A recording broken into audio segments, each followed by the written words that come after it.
The storm has disrupted travel throughout much of the East Coast, and that's had a ripple effect all across the country. Armen Keteyian is following that part of the story. Armen? Scott, normally this is one of the busiest travel weekends of the year, with vacations and college students headed back to school. Now Irene has thrown all of that travel and more into a grinding halt. All along the eastern seaboard and beyond, every major form of transportation had called it quits, shut down, going nowhere fast. It was chaotic. The lines were crazy. The staff were very, very tired. Everyone was impatient. In a travel weekend to remember, or better yet, forget, 4 major airports, 3 in New York, plus Philadelphia, completely closed. Boston and Washington were barely operating. In Pittsburgh, Linda Cunningham and husband Dave were headed to Europe. We're supposed to land in Brussels tomorrow morning at 7:35.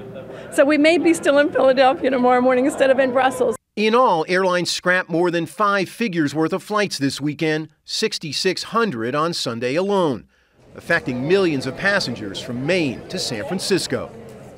Some travelers took Irene in stride. When you get as old as me, I'm not on a schedule.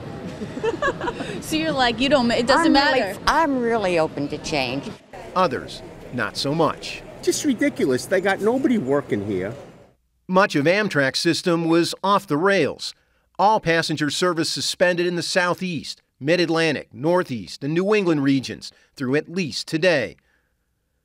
That includes trains between Washington and New York, Boston and Portland, Maine, and the entire state of North Carolina.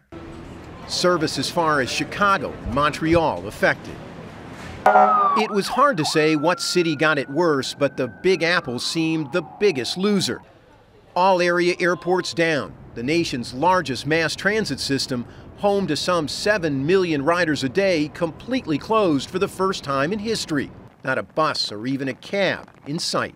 I went from train to bus, and now I might try private limo. Maybe horse and carriage might be my only way out.